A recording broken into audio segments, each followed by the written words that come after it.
Olá, sejam todos muito bem-vindos a mais um podcast onde nós vamos aqui abordar o tema do autismo adulto.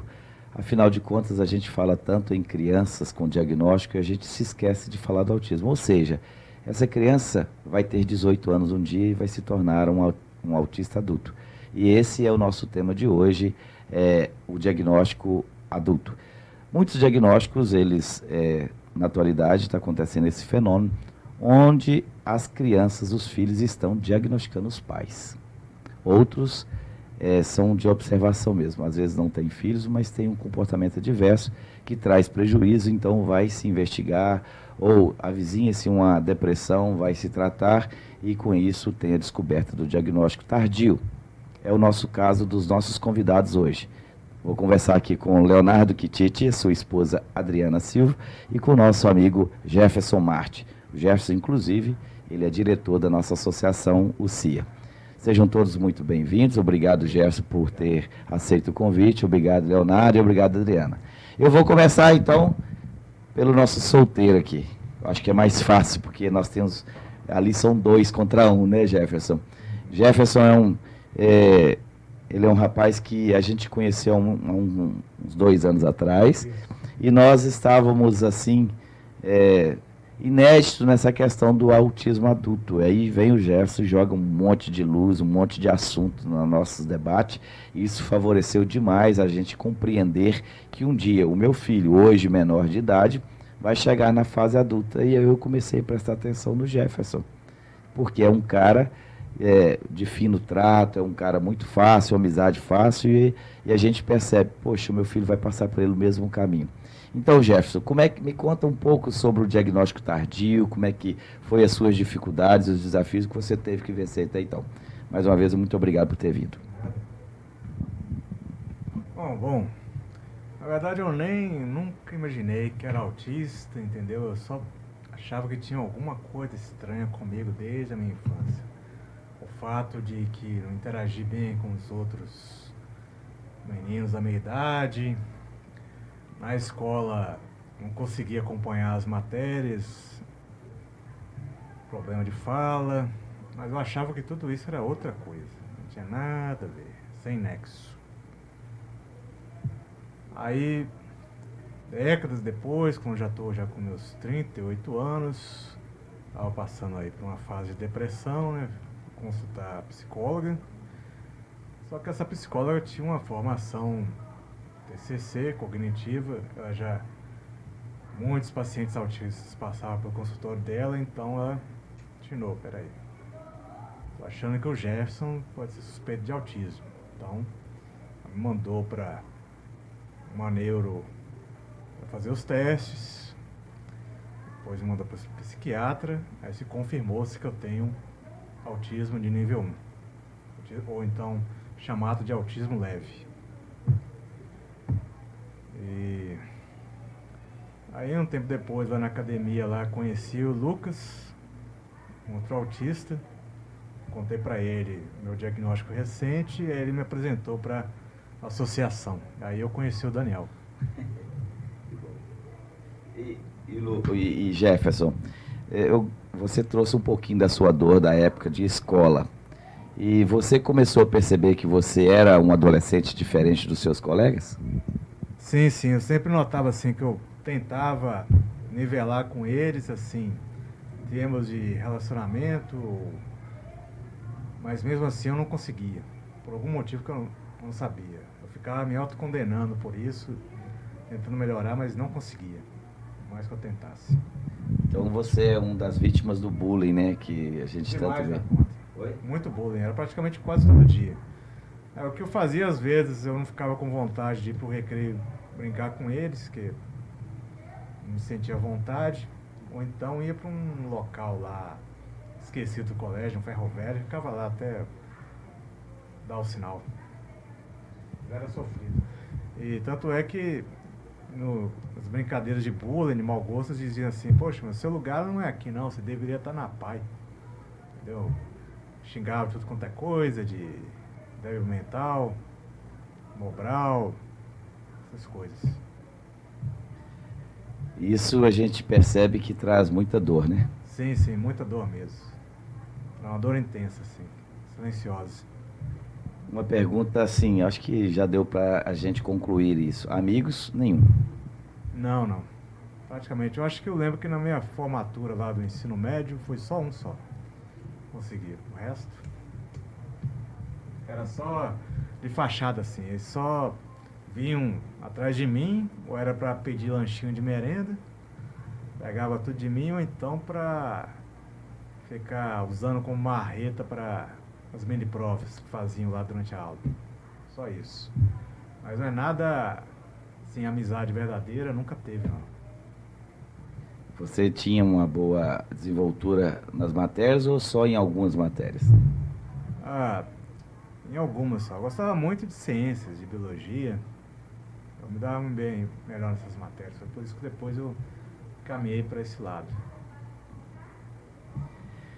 Pois bem, isso é uma realidade de muitos. A gente tem assim, quando a gente escuta o dono da dor contar o quanto dói, nós nos alertamos muito para essa campanha, para essa reeducação das piadinhas sem graças que a gente às vezes no ambiente de trabalho faz. E talvez a gente não está observando o que nossos filhos como eles estão se comportando no seu ambiente escolar. Às vezes o seu filho mesmo tem um coleguinha autista que ele deve estar sendo também o produtor de bullying contra esse colega autista, contra esse colega mais gordinho, contra esse colega com outras deficiências. Isso é um caso muito sério. Eu particularmente estou percebendo uma intensidade de dor muito grande. Isso te deixou mágoas aí até hoje, Jéssica? Sim, deixou.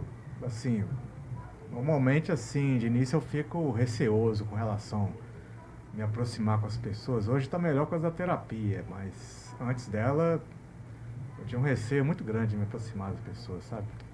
Abrir para relacionamento. E aí, quando você descobre o diagnóstico, já tardiamente, com 38 anos, ou seja, você já passou toda a fase da adolescência, você chegou a ter algum trabalho? Eu cheguei a dar aula. Cheguei a dar aula aí durante alguns anos de escola pública, mas não fui muito bem sucedido não, por causa da minha rigidez comportamental, atrapalhava mais que tudo. Não me deixava flexível para lidar com os adolescentes, entendeu? Bom, nós vamos dividir o assunto, porque senão eu faço todas as perguntas para ele e aí a gente não consegue lidar com isso. Eu quero aqui, então, cumprimentar o Leonardo Quintite, sobrenome diferente, né? Quando você fala o sobrenome, todo mundo conhece quem é o Quintite, né? Porque é um sobrenome diferente. Mas o Leonardo está aqui conosco, queria que você contasse para nós a sua infância. Você se viu no conto do Jefferson ou você teve uma infância nesse sentido também, fora da curva, com mais timidez, sofreu com isso? Me conta um pouco. Muito obrigado por ter vindo, viu? Eu que agradeço. A minha infância passou assim, mais leve do que a do Jefferson. Eu sempre fui de poucos amigos, não sabia o motivo, mas não gostava muito de me enturmar, de estar com muita gente, mas eu tinha as minhas amizades. Quando chegou a adolescência, eu tenho síndrome de Tourette. Isso aí já começou a me fechar um pouco, né, por causa da vergonha dos tiques. Mas eu comecei a namorar muito cedo com a Adriana também, e aí a adolescência também passou despercebido, porque eu comecei a me relacionar com ela cedo e nos casamos muito cedo também. Então, assim, a questão de ter namoradas e esses relacionamentos interpessoais acabou que a gente se conheceu jovem. Isso foi passando, isso foi refletir lá no nosso casamento, né? E aí, depois de mais velho, essa rigidez que o Jefferson citou, que é uma característica do autismo, eu era muito rígido nas minhas relações, e isso prejudicava muito a parte dela, e foi aí que eu comecei a procurar esse diagnóstico, na verdade, através de uma depressão que eu tive também, e um problema no relacionamento, né, a dois. E aí eu fui procurar a terapia, a minha psicóloga começou a ver traços ali de autismo, e aí começou a falar, e ela levou assim mais ou menos um ano para me convencer, por causa dessa rigidez minha. Aí eu fui fazer a avaliação com o neuro, né, e aí chegou à conclusão de que eu tinha essa hipótese diagnóstica, que depois se confirmou com o resultado do laudo. Há que tempo já você está dentro do diagnóstico? Você diagnosticou? Foi no final de 2021, tem praticamente 2 anos aí, eu estava com 37 anos. Uai, quase na mesma idade do Jefferson, né? Exatamente. O meu diagnóstico foi com 38. Que ano que foi? Não, foi em, acho que 2020. Então, pelo fato de você já namorar muito cedo, talvez você não teve que enturmar, né? Você teve que ficar mais recluso, ou sair com casais, né? Para uma festinha mais em família, porque quando a gente namora, a gente não fica por aí, né? Caçando tribos, né? A gente fica mais recluso, né? Exatamente. A minha turma de adolescentes, né? Sempre foi muito restrita, tanto que os meus amigos adolescentes são meus amigos até hoje. Os poucos que eu tinha continuam comigo até hoje. E no mais era um namoro, né? Então não tinha muito de ir pra festa, de ir pra balada, essas coisas assim. E ter que interagir com muita gente. Então, assim, foi passando o tempo e eu fui escapando dessas interações e isso aí foi disfarçando o diagnóstico, né? Foi colocando ele mais tarde. Mas você se lembra de algum bullying, de alguma dificuldade que você teve na sua fase de escola, na parte de tanto ensino fundamental como médio? O bullying mais pela síndrome de Tourette, né? Pelos tiques que eu fazia. Você já eliminou os tiques? Não, hoje eu faço tratamento medicamentoso, melhorou assim cerca de 80% deles, mas ainda tenho alguns.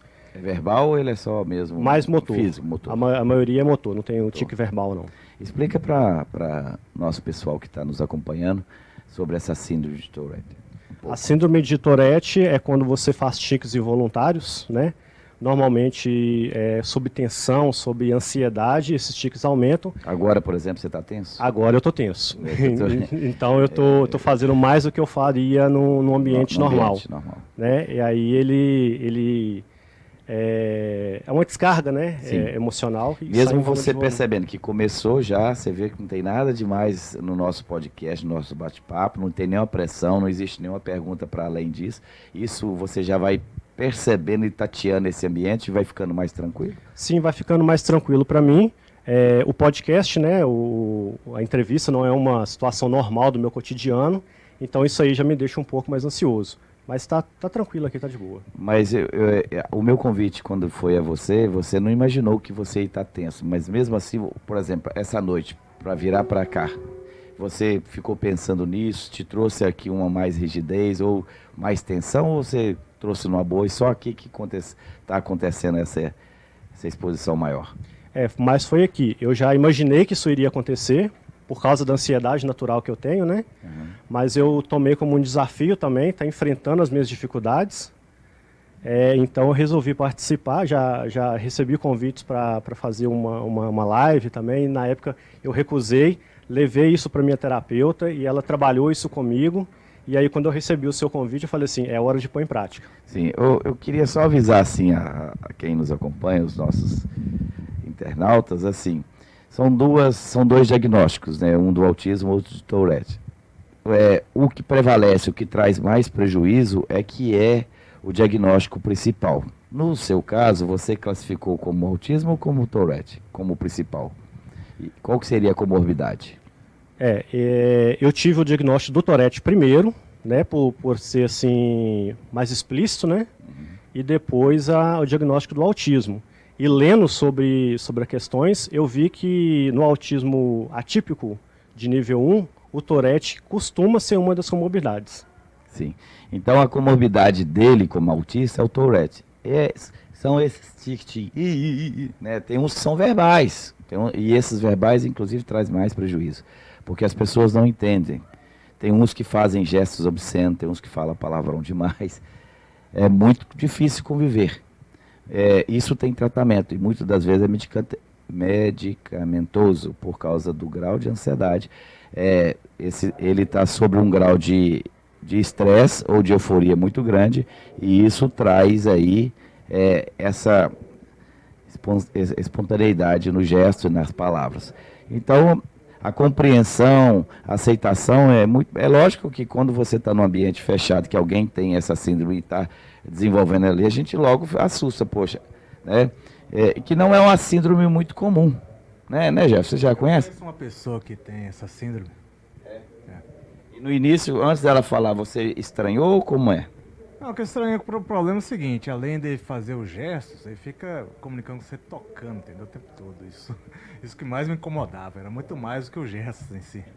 E o toque é mais complicado. Então, é só para a gente entender que a comorbidade, no caso, é o Tourette o diagnóstico principal é o autismo, que ele traz mais prejuízo, mesmo sendo descoberto depois.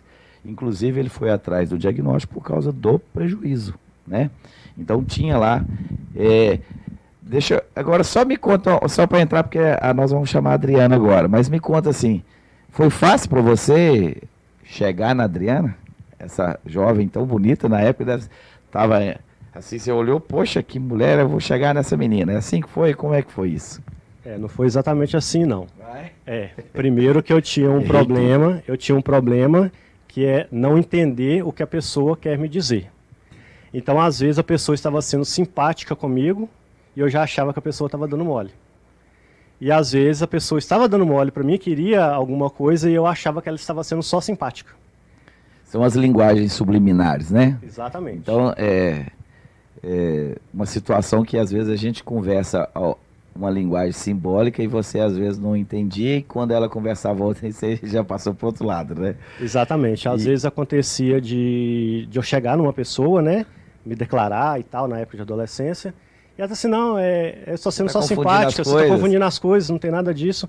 Então eu já fui percebendo isso e fui segurando, né? Já não chegava, se a pessoa está sendo só simpática comigo, mesmo que eu sentisse alguma coisa, não vou tentar chegar e tal. E foi o que aconteceu nesse caso. A gente se conheceu e foi conversando. Como eu não tomei iniciativa, ela tomou a iniciativa de chegar. Isso é porque você usou essa estratégia, né? Bom, exatamente. Das outras vezes eu me dei mal. Então eu vou aplicar uma por baixo porque eu tenho menos chance de me dar mal. Exatamente, era dessa forma. E que bom que ela tomou a iniciativa. Que bom, foi muito bom. Deixa eu falar com a Adriana um pouquinho. Adriana, obrigado por ter vindo, por essa coragem. Não é fácil para o outro falar de uma situação que é acometido, porque a gente sofre por causa do outro. No caso da Adriana, não está no êxito do diagnóstico, né? Então, a Adriana, ela suportou o diagnóstico do namorado, do marido, porque quando o namorado, um vai embora, outro vai embora, e aí tem essa distância que acaba não intensificando o trato, né? Mas a Adriana, a partir do momento que namora com esse rapaz, ela não percebe, ela achou que ele era um cara muito respeitador, mas eu vou deixar para ela contar que talvez nem seja assim, que eu já me dei mal com o Leonardo em falar para ele. Adriana, muito obrigado por ter vindo, pela coragem de estar aqui, contando um pouco da história. Eu acredito, Adriana, que você, participando desse podcast, você vai jogar luz em muitos outros casais. Obrigado por ter vindo e nos conta um pouquinho como é que foi isso. Eu que agradeço, né? Que é uma oportunidade muito boa, né? Com certeza tem alguns casais aí que podem estar passando por isso. Eu sempre fui assim, meio direto. O que eu quero para ontem. Então, eu nunca tive muita paciência, né? E a gente se conheceu através de uma amiga em comum, que era muito amiga dele, muito amiga minha, mas nós mesmos ainda não havíamos nos conhecido. E aí a gente foi conversando, sempre se encontrava na escola. Não, ele foi participar de uma comissão organizadora para a eleição de diretor da escola. Ele era do noturno e eu do vespertino. Gente, olha, você deu conta de participar de uma comissão? Deu. E aí, a gente se conheceu, eu vi que a minha amiga conhecia ele, eu falei, nossa, eu gostei daquele menino. E aí, a amiga vai me apresentar ele? Eu que pedi para apresentar, ela apresentou. E aí foi rolando, né? Até que chegou o dia. Eu tinha 12, quase 13. Um bebê. Ele era novo também, gente. Muito novo, muito novo. Eu não sei se é questão de criação, aquela maturidade já desde nova. Ele também. Talvez. Parece que amadurecem mais rápido. Isso, exatamente. Né, pela idade, vai comparar a idade. Então, assim, ele também, apesar de 16 anos, 15, né? 16, tinha 15, já fez 16 ainda não. Ele também era muito maduro, muito, assim, introspectivo. Então, eu acredito que isso aí ajudou, né? Nessa maturidade toda e tal. E aí, né, gostei demais e tal. E acabou que ele que veio atrás de mim no dia mesmo que rolou, que aconteceu, que iniciou o namoro, ele que acabou chegando. Mas eu dei todo o aval, né? Dei todas as dicas, falava, tinha uma atravessadora lá que era minha amiga, Natália, manda até um abraço, que ela vai estar assistindo.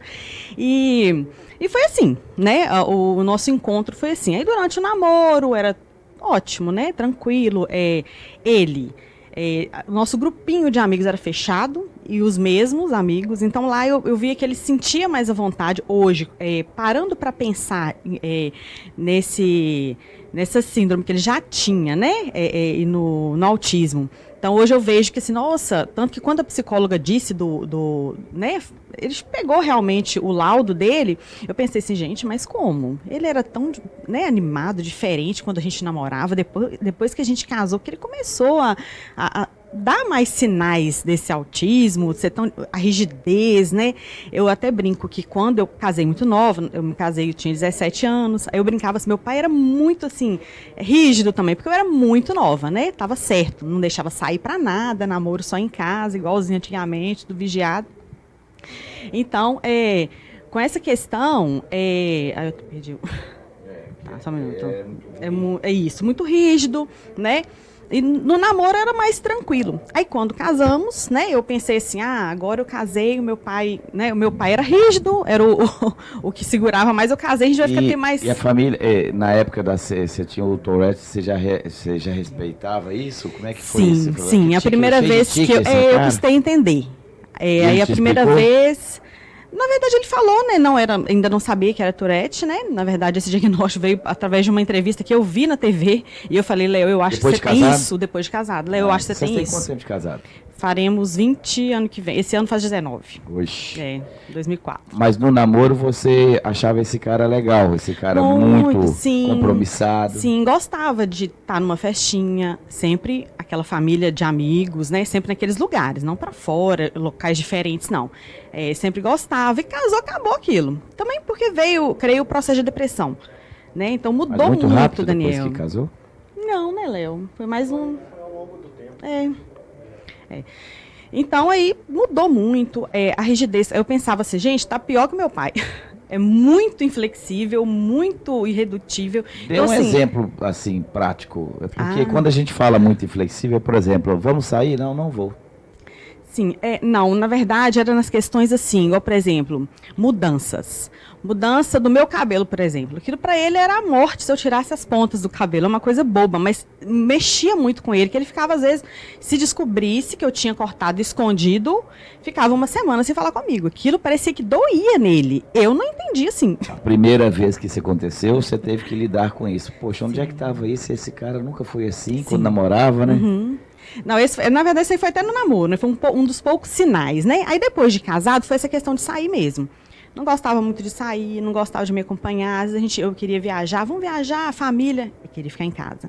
Vamos sair, vamos para um show em casa. Você deixava de ir ou viajava? Eu até ia, né? Ia para casa da família, até eu passeava assim, mas eu sentia muito a falta dele, sentia muito, eu não entendia. Aquilo para mim era o quê? Talvez uma falta de amor, falta de... Sim, muito, muito forte. Talvez uma falta assim de querer mesmo estar comigo, de se colocar no meu lugar. Para mim era muito estranho, eu não conseguia entender o motivo disso, achava estranho demais. Sofri muito com isso, a gente chegava em conflitos por conta disso, né, que eu não aceitava, eu achava muito estranho, porque ele era legal, gostava quando a gente namorava, passeava, né, gostava de viajar, e depois foi mudando, né. Foi vindo todo o processo depois também de depressão, ele foi mudando, né, comigo. A criação dos filhos também, o nosso primeiro filho. A criação foi muito rígida, sabe? Aquele pai muito autoritário, as coisas têm que ser assim, tem que ser assim. Filho ou filha? Filho, Davi, hoje ele tem 12 anos, né? Hoje a gente brinca que ele mesmo estranha como o pai mudou depois do diagnóstico. Só eu pergunto, o Davi tem diagnóstico? Não, ele é neurotípico. Então, ele sofreu com essa rigidez, o pai. E até então ninguém sabia o que era. Não, ninguém sabia o que era. Não, eu só achava assim, que era... E você pensava assim, pô, esse cara não gosta de mim mais, esse cara perdeu a essência do namoro. Uhum, muito. Mas com outra ele não estava porque você via que não estava, né? Sim, não. Eu acho que ele tranquilo, enjoou muito mesmo. caseiro. Enjoou e não liga pra nada. E assim, eu achava muito sem graça. Eu falei, meu Deus do céu, eu quero divertir, eu quero ele do meu lado e ele não quer. Pra ele tá bom ficar em casa. E o Eu sou filho tão também diferente. denunciava isso? Não, o filho mais era assim, um pouco medo. Ele nunca foi de bater. Mas aquele pai bravo, né? Muito bravo e muito irredutível, e não é não. Então, assim, nisso aí a criança, o filho Eu só sentia. queria, assim, também trazer para os internautas, assim, para as pessoas que estão nos acompanhando, que o autista, ele não é mentiroso. Ele, pelo contrário, ele é muito verdadeiro, muito forte com as regras. Ele cumpre à risca o que está na regra. E a regra para ele é de ouro. Então, se está combinado isso, está combinado. Então, aquilo que não foi acordado está fora da regra. Então, daí vem a inflexibilidade, vem essa questão de você querer que seu filho siga pelo aquele caminho que você até nem disse para ele, mas aquele que você entendia ser o verdadeiro, né? Exatamente. E o filho, como é que ele chama? Davi. E o Davi, ele sentia muito isso, né? Sim, sentia. E hoje mesmo, às vezes, aconteceu alguma coisa, eu vou conversar com seu pai. Mãe, não conta pro meu pai. Não, Davi, calma. Seu pai vai conversar E só e tal. tem o Aí Davi? já tem uma mocinha também agora de 5, a Maria Eduarda. Tá tudo bem. Sim, ela já pegou o pai já tratado, Light. terapizado. Terapizado. A gente brinca. Você tá terapizado? Terapizado. Em processo. Então é isso. Pronto, agora eu vou só perguntar, até aí nós só falamos de bullying, de dificuldade, desse processo de mágoa e de dificuldade de vencer essas etapas que chega nessa juventude e tudo, né, Léo e Jefferson? Então vocês todos também não se compreendiam, não é verdade? E isso depois veio. Aí, como você já adiantou alguma parte, quando você escutou o seu diagnóstico, conta pra mim o que rolou aí dentro. Bom, foi o fim do mundo, entendeu? Tudo que eu pensava de mim mesmo desmoronou. Tive que recomeçar do zero. E ali na frente da terapeuta, por exemplo, como é que foi a condução disso tudo? Frente da terapeuta, não, até que ela foi razoável, explicou bem e tal. Não, eu compreendo, sua mãe está preocupada com você, mas eu entendo, sua mãe também. Então, mas vamos continuar com a terapia aí. Você se tornar mais flexível e tal, se tornar funcional. Vamos pegar os lados bons do autismo e o lado ruim vamos tentar podar. Por aí. Pronto, aí Mas só que eu levei um tempo para assimilar isso aí, não foi de uma vez, entendeu? Levou um tempinho. você foi pro computador e digitou lá autismo, que é... Foi isso, mas na verdade eu fui atrás, como é que diz assim, pedi ajuda para os universitários, entendeu? Conhecimento acadêmico, entendeu? Porque eu sou geneticista, então eu fiquei sabendo que o autismo ele tem um caráter molecular, herdável, então fui atrás desse ponto, entendeu? Aí com o tempo eu percebi, não, isso é um processo natural, como a evolução dos seres vivos, então não é uma coisa de 7 cabeças. O pessoal pinta aí. Eu queria só falar para os internautas o seguinte: o Jefferson é doutor, ele é estudado, o cara ele é fera. Ele tem formação na biologia, né? Biólogo. Isso, eu sou biólogo e Mestre mestre e doutor genética. mestre e doutor em genética. Além de falar 25 idiomas. Também não. Não, mas pelo menos uns 4 você fala, né? Próximo disso. Agora ele tá falando em hebraico, gente. Mas eu estou em processo de aprendizado. O homem, ele assiste o filme da Semana Santa agora, importado na língua hebraica, para exercitar. Então ele fala assim, Elias, Sabactana, ele já sabe tudo que tem lá. É didático, né? Seu hiperfoco é os estudos, não é isso? Sim. Mas quando você recebeu esse diagnóstico, você chegou em casa, que você teve que ir pela razão, né? Porque você teve que se confrontar com o que tem de positivo na ciência para também se acalmar nesse coração e aceitar, né? Sim. Foi a minha forma de aceitar o autismo, foi pela via racional mesmo, entendeu? Eu não achei outro caminho. Então foi o autoconhecimento, como funciona o mecanismo do autismo, via molecular, como acontecia isso dentro do útero da mãe, desde o tempo do embrião o problema da poda dos neurônios que não acontece por causa de genes de desenvolvimento, os genes residuais ainda que continuam funcionando a nível basal. Aí eu fui conseguindo entender. Hoje eu sei que já foram descobertos mais de uns 100 genes de autismo aí. Ainda tem mais gene para ser descoberto. E deixa eu te perguntar, quando você descobre esse autismo, tá bom, eu aceito, continuou sendo ruim ou teve uma característica melhor? Bom, melhorou porque a partir daí eu sei com o que eu tô lidando agora, entendeu? Aí agora, segundo passo, e até esse foi um dos objetivos da minha terapeuta, né? Saber confirmar o meu autismo, ser laudado, passar para terapia TCC. Que eu já li em vários artigos que termos de terapia é melhor no momento para tratar de autismo. Eu nunca te fiz essa pergunta, mas eu vou fazer agora. Você se incomoda de ser chamado de autista? Não, hoje não, tanto faz. É o meu diagnóstico, entendeu? É porque onde eu vejo o Jefferson, eu falo assim, gente, é meu amigo ali, Jefferson, autista. Igual, por exemplo, pessoa ser diagnosticado com diabetes mellitus, um diabético. É isso. Uma pessoa que seria diabética. Então é isso. E eu tenho muita afeição pelo Jefferson por causa desse dinamismo dele. Ele explica, ele é muito razão, né? Te agradeço aí pelas... Agora o Léo,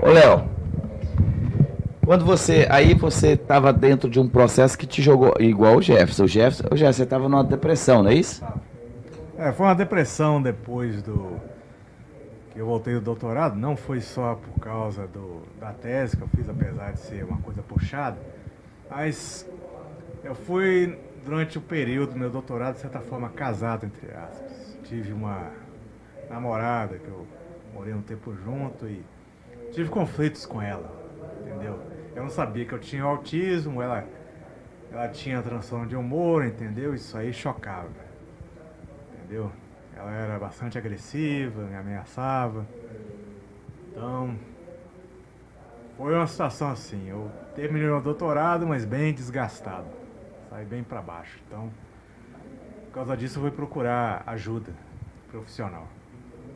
E nessa ajuda encontrou com o diagnóstico, depois nós vamos voltar pós-diagnóstico.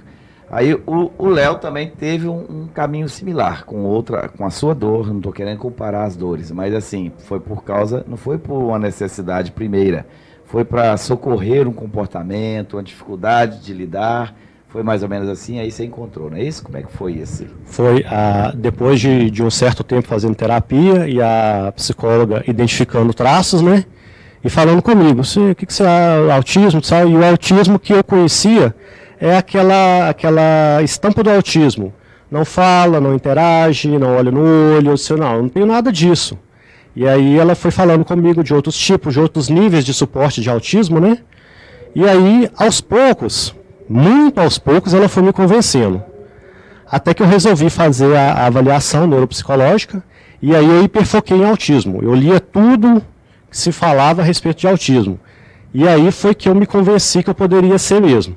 Mas certeza eu só tive quando eu peguei o laudo na minha mão. Aquilo que você fala da regra, né, de estar certo. Quando eu peguei o laudo na mão, aí eu falei assim, realmente agora eu sou autista. O sentimento diante do profissional foi esse? Ele te entregou, ele falou, você é autista. Sim, aí eu fiquei, assim, eu tive a certeza, né, dentro daquela regra estabelecida por mim mesmo, que realmente eu era autista. E aí isso foi mais, não sei se é a palavra certa, mais de condenação ou mais de libertação? Assim, como eu já estava hiperfocado, já estava entendendo o assunto, estava uma coisa muito natural para mim. Quando eu peguei, o mundo desabou. E aí veio aquela fase de luto. Eu sou diferente, eu sou esquisito, eu sou estranho. E eu levei um tempo para poder assimilar isso tudo e digerir. Você sabe essa métrica aí, que tempo foi esse? 1 mês, 2 meses, 3 meses, 1 ano? Mais ou menos uns 6 meses. E a minha psicóloga trabalhando comigo a aceitação. No dia que eu levei o diagnóstico para ela me entregou um livro sobre síndrome de Asperger. É um livro mais antigo da época que se falava Asperger, né? Uhum. Um livro dessa grossura, assim, que eu li em 2 dias. Hiperfocado naquilo. Gostou? Gostei muito, trouxe muita informação para mim a respeito de estereótipos, de comportamento. Você sabe o nome do livro? Não vou lembrar agora, não lembro dele não. Tá bom. Já tem um tempo. E aí, quando você lê esse livro, você... Opa, me vi aqui. Me vi aqui. Mas aí eu comecei a ficar com vergonha do diagnóstico.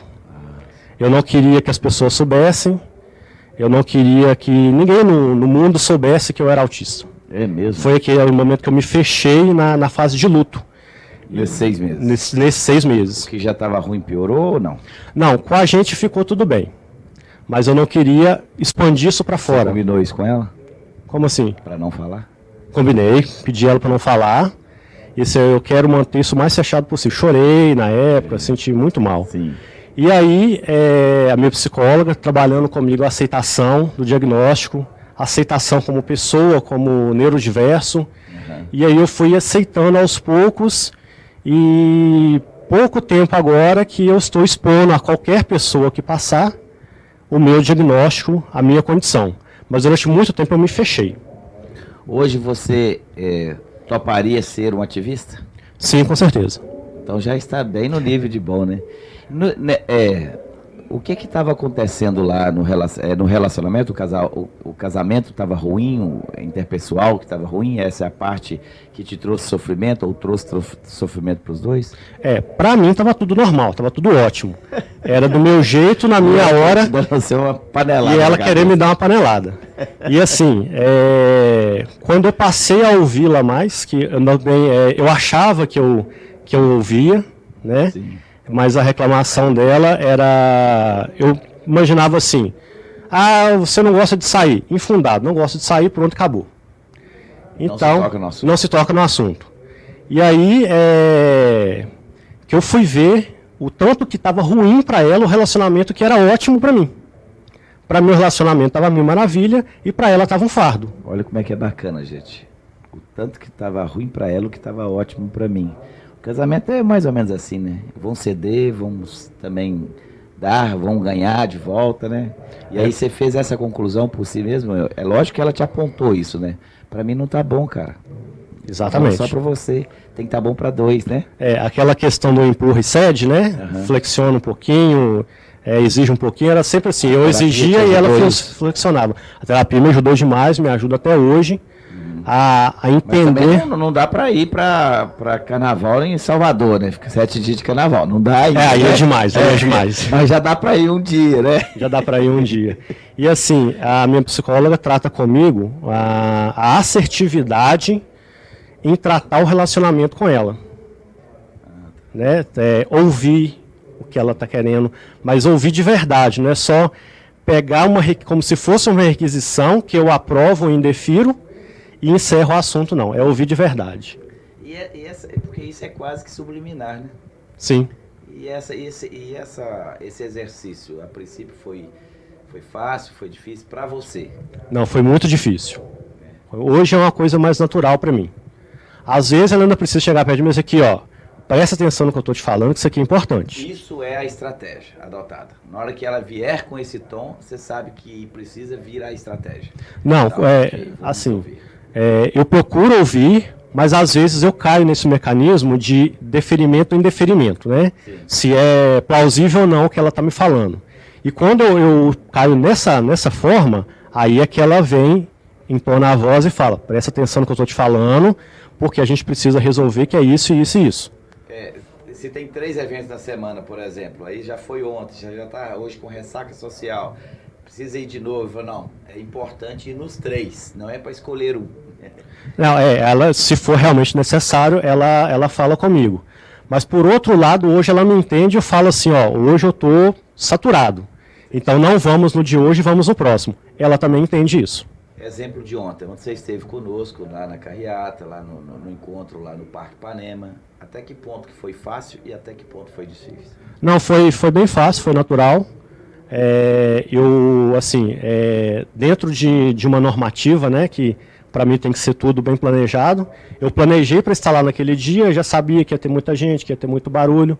O barulho também não é um problema muito grande para mim. Para mim, o problema é o tempo de exposição ao barulho. Né? Eu tenho... barulho ontem? Lá tava tranquilo, tava suportável, tava numa boa. Mas chega um momento que satura também. Aí tá? quando satura, eu saio de perto, vou pro meu canto. Você já logo fala pra ela, deu pra mim. Deu pra mim. Aí era o nosso ponto de problema, né? Estamos numa festa, disse, ó, quero ir embora. Não, mas a festa tá tão boa, por que você quer ir embora? Não, eu quero ir embora porque eu quero ir embora. Não suporto mais ficar aqui. E hoje ela entende que é um limitador que eu tenho, né? Quando eu falo assim, eu quero ir embora, já não aguento mais. Um pouquinho mais acorda hoje, né? Hoje eu estico mais um pouquinho. Você falava 11 horas, hoje você fala 11h15. Mais ou menos isso. Eu tô brincando. E aí ela entende que é uma necessidade que eu tenho de sair daquela condição ali, e aí ela faz a parte de ceder e ir embora. Mas às vezes ela também está muito animada, quando está com as amigas dela e tal. A gente pode ficar mais um pouquinho?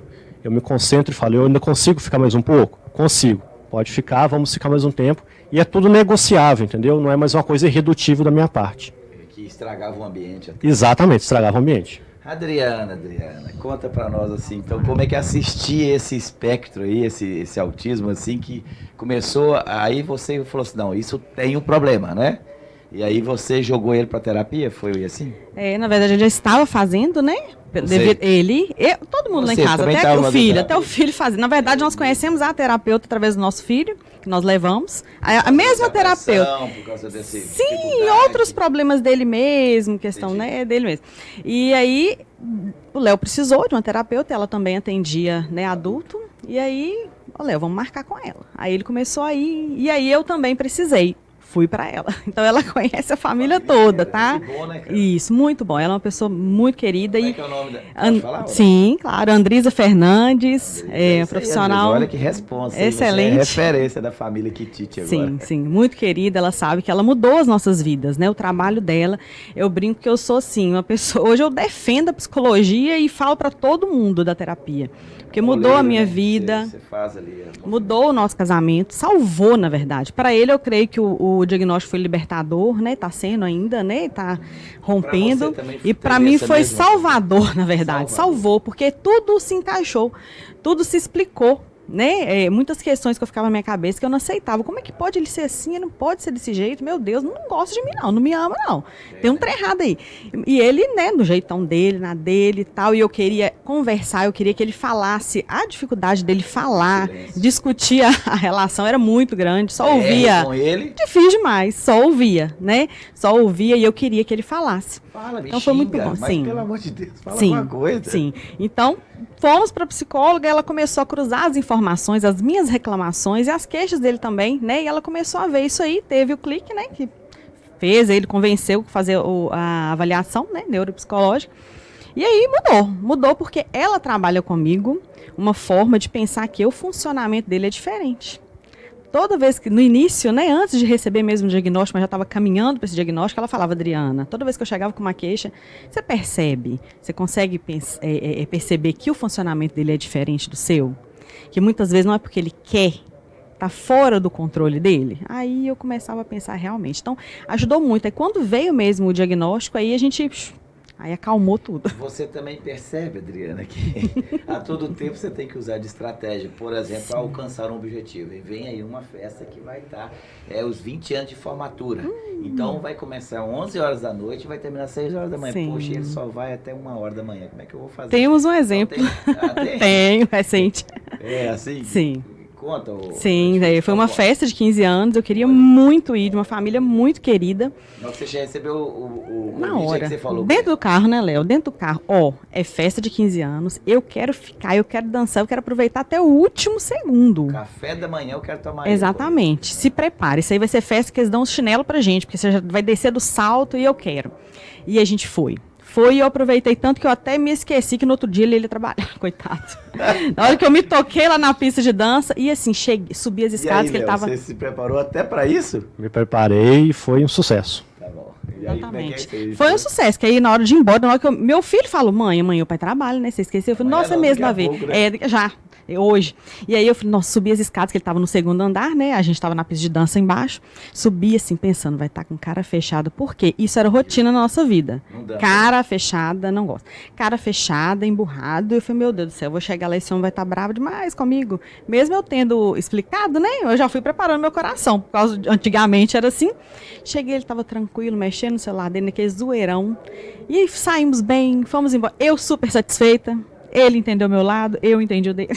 É lógico que deu aquela ressaca social, né? Que é barulhando. Sim, e sofreu. você, na festa, você procura bater papo, conversar? É bem difícil para mim.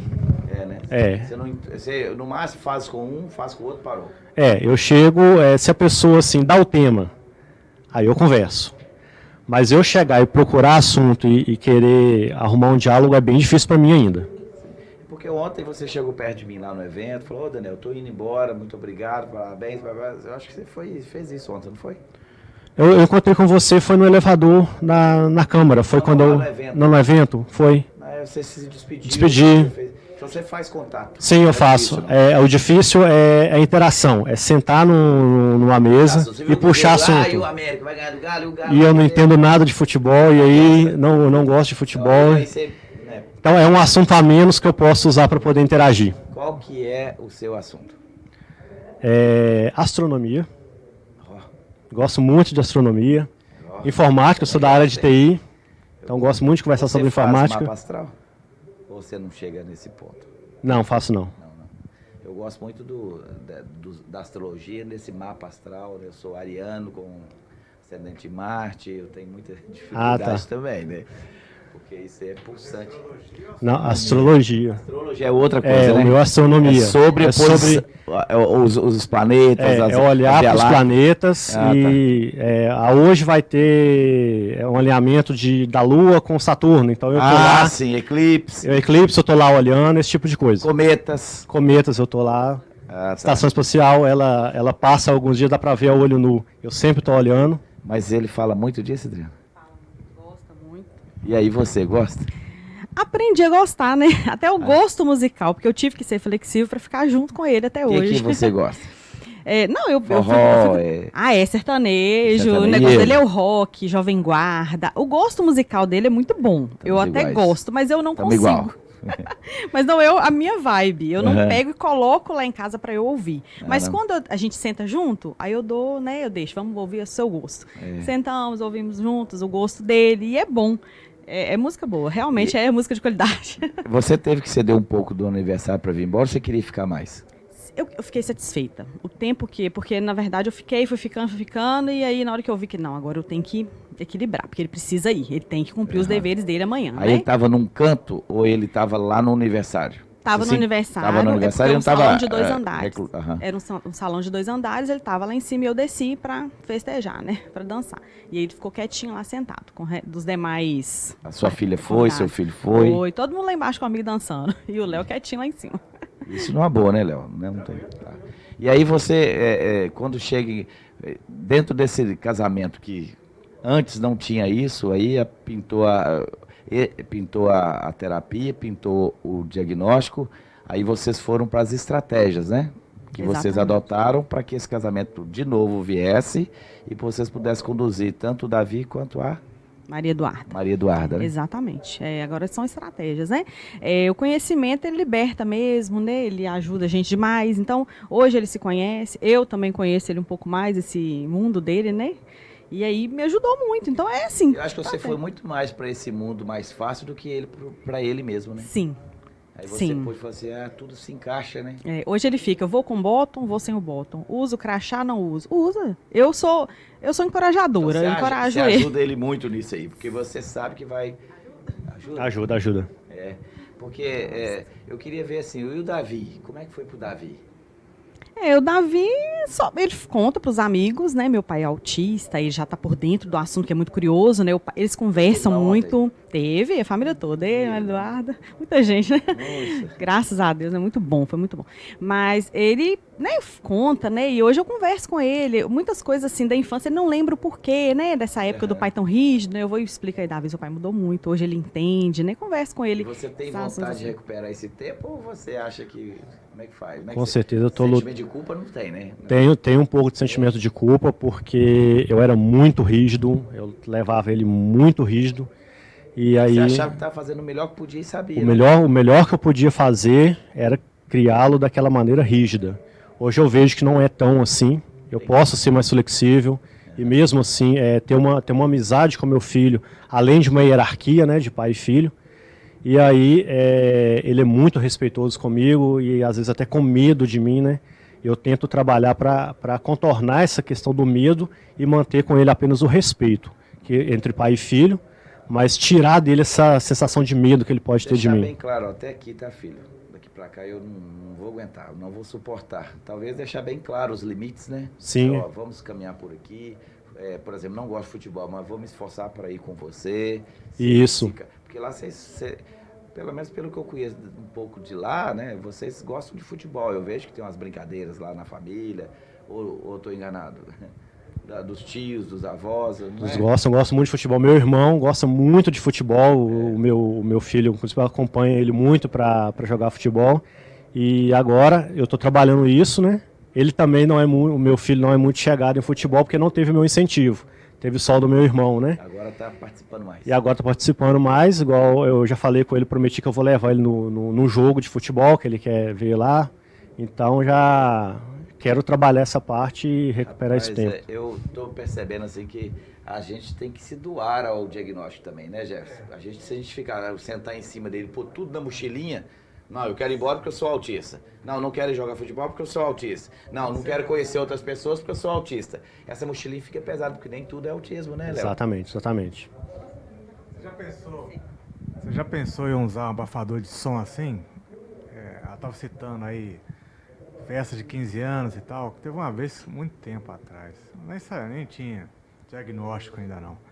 Fui numa festa de formatura de 10 anos, poxa, meu ouvido saiu latejando. Como você falou, o problema do som não é o som em si, mas a exposição, tempo de exposição. Tipo assim, aí eu tava naquele circo ali perto da Bandeira de Fumaça, vi uma menina com abafador, pensei, esse negócio quebraria bastante o galho, viu? Com certeza. Eu nunca tinha pensado nisso para essas questões. Aí ontem, lá no Parque Ipanema, eu vi... Cenourinha que a gente põe também. Tem também, a cenourinha tem aquele abafador grande, né? Eu acho que ambos têm a sua... de acordo com a necessidade, né? Mas eu acho que o abafador ele é mais eficiente, tá? Mais eficiente. Eu vi uma criança usando abafador lá ontem para poder participar. Até tirei foto com ela também. E aí, naquele momento eu pensei, eu posso usar isso para os momentos em que eu preciso ficar um longo período exposto ao ruído para poder diminuir. Aí deixa eu te perguntar uma coisa.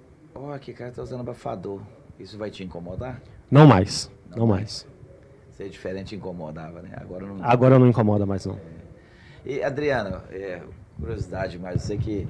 Deixa eu te falar, como é uma característica muito dos meninos, do autismo, agora a prevalência já está 3,8, mais antigo, na idade que você... que o autismo ele acontece sempre nos 3 primeiros anos da pessoa, né, Jefferson? Tem ali... O autismo, na verdade, desde o desenvolvimento embrionário. Mas assim, perceptível, que a gente consegue dar o diagnóstico. Sim. Então, até os 3 você consegue perceber isso aí. Mas já nasce autista, né, dessa possibilidade. Quando você, no caso, hoje é uma prevalência mais de meninos, naquela época muito mais, hoje já está 3/8, né? Já até me esqueci que eu ia perguntar para a Adriana. Sobre a questão do diagnóstico, assim, do bebê, não é isso? Não, eu ia te perguntar outra coisa.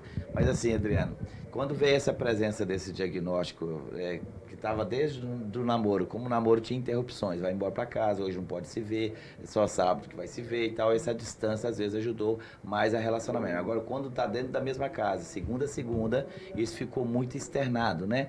E às vezes o padrão também porque quando ele não ia na sua casa na segunda-feira, na terça e na quarta, ele estava em casa, no cantinho dele. E aí, no casamento, parou de ter o cantinho dele, né?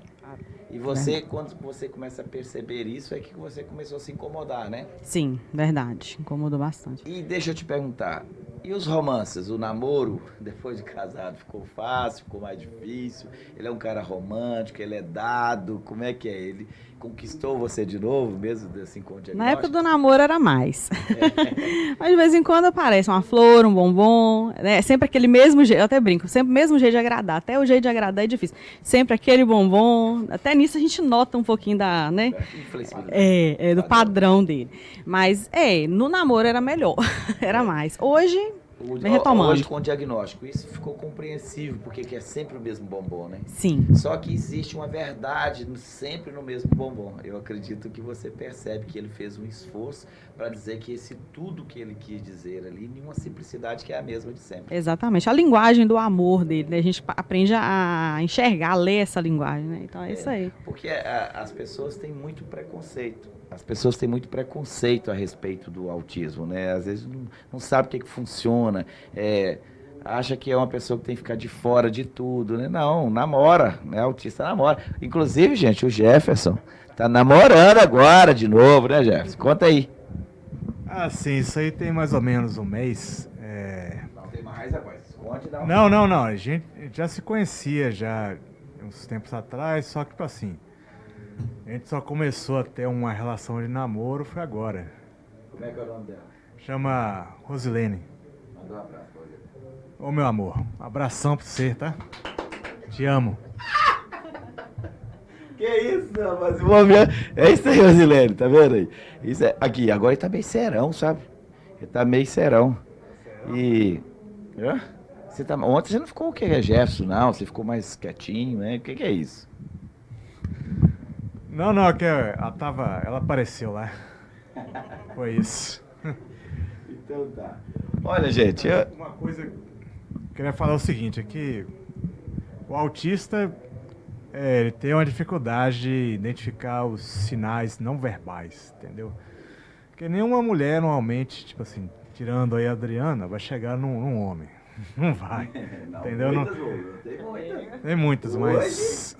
Deixa o Leonardo sossegar pra você ver. Eu já perdi oportunidades no passado, somente não perceber, entendeu?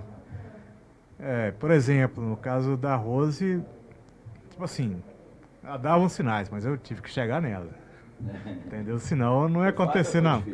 Não, até que foi mais fácil, entendeu? Tipo assim, ela me chamou pra ir lá na hamburgueria pra gente comer, entendeu? Aí... pouco a pouco eu fui me aproximando, assim, do espaço dela até acontecer, até dar certo. Mas, normalmente o autista tem medo, especialmente o autista. A rigidez dele é uma espécie de medo e tal, e acabava que eu não chegava, entendeu? Timidez, né? Timidez com a rigidez. Agora eu queria falar só, pra gente terminar, Leonardo, no trabalho. E no trabalho, como é que é no trabalho? Assim, você teve dificuldade também, que você tem bastante tempo de emprego, né, no mesmo lugar. Para até mudar de emprego é mais difícil, né? Como é que é? No trabalho sempre trabalhei muito tranquilo, porque eu sempre fui muito focado, né? Todos os empregos que eu tive. O que é sua função lá? Eu sou programador, desenvolvedor de software. Os melhores que tem, né? Responde a Estão tudo. entre eles. Mas a questão de interação com os colegas, por ser profissional, é uma coisa assim que meio que tem que acontecer, então é uma coisa que desde novo eu já trazia uma certa informação de que eu tinha que estar interagindo com eles. É uma equipe muito boa, uma equipe muito tranquila, então nunca tive problema de relacionamento com eles, mas é um trabalho que exige muita concentração, né? Então normalmente eu e a máquina. Então é uma coisa assim que antes de saber do diagnóstico e tal, é uma coisa que hoje é explicado porque que eu gosto de interação com a máquina, que eu não estou interagindo tanto com pessoas. É uma equipe muito boa de interagir, mas que eu tenho sempre que estar concentrado, então a interação acaba sendo menor. Isso não gera ressaca social e esse tipo de coisa. É eu e a máquina, quando precisa, interage com o colega, e nos momentos de distração, a gente interage, mas é um momento limitado, uma hora do café, ou então sair para comer um churrasquinho depois do trabalho, é uma coisa assim que vai durar 30, 40 minutos e eu estou indo embora, então é uma coisa muito tranquila. E no dia a dia é eu e a máquina. Com você já não teve uma experiência muito agradável, mesmo porque você foi mexer com adolescente, né, Jefferson? Essa Com adolescente, dando aula não tem jeito. Você tem que estar lá interagindo com eles o tempo todo, entendeu? Ter aquele joguinho de cintura e autista não tem nada disso. Aí é complicado. Especialmente sem tratamento, entendeu? Autista não tratado não tem como dar certo. Bom, eu queria só agora que a Adriana desse assim uma palavra para várias esposas que também estão atravessando esse mesmo. Eu lembrei que eu ia te perguntar.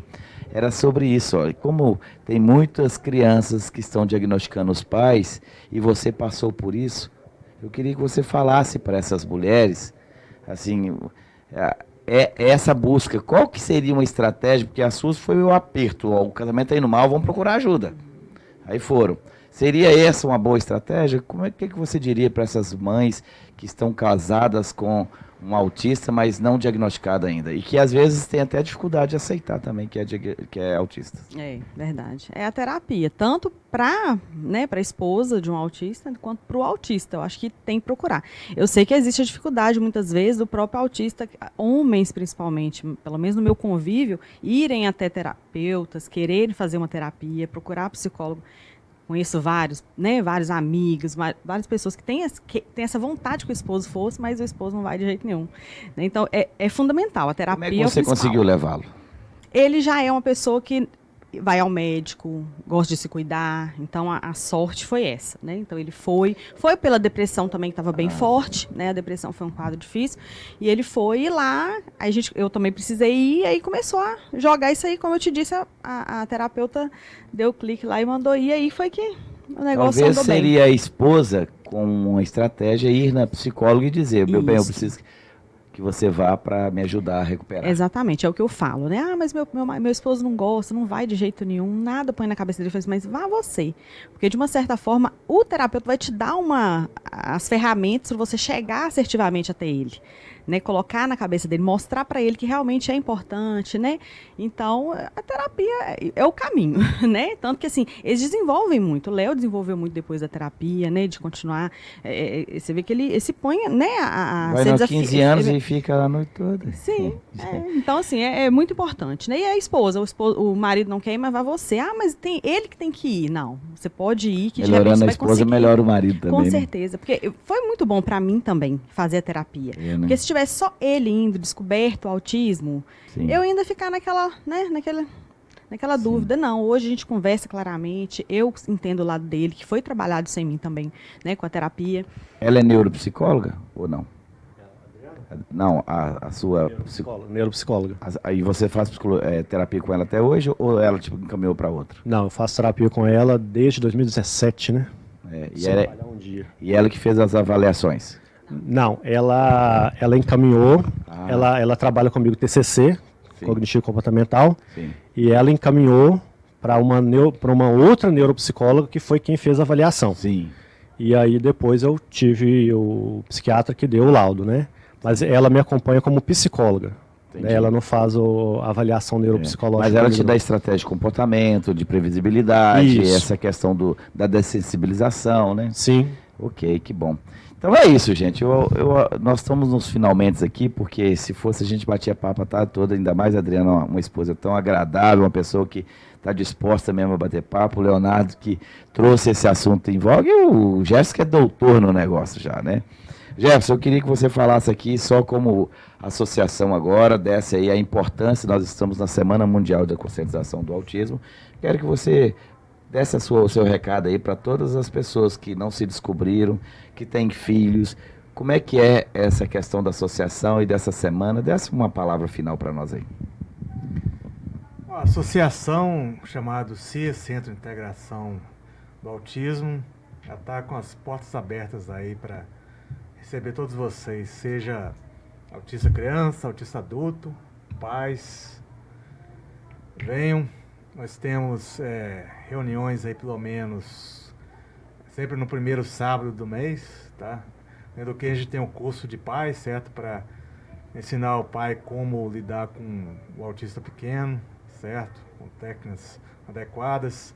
A gente tem o TEA ativo, certo? Que faz a terapia lá com as crianças, certo?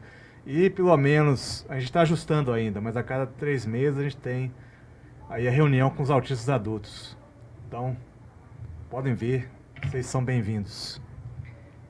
Isso, você encontra aí nas páginas do Instagram CIA, Centro Integração Autista, curte lá, acompanha, segue lá, segue a gente também nesse canal, já até te peço, se gostou do bate-papo, curte, compartilha, segue o nosso canal aí, e no Instagram também, a gente está lá, Daniel do Bem. Léo, muito obrigado por você ter vindo, queria que você deixasse também uma mensagem para os autistas adultos aí que estão aí passando um perrengue, às vezes tem dificuldade para se encontrar, como dá a sua palavra final aí. Eu agradeço e a oportunidade, né, de estar expondo a situação.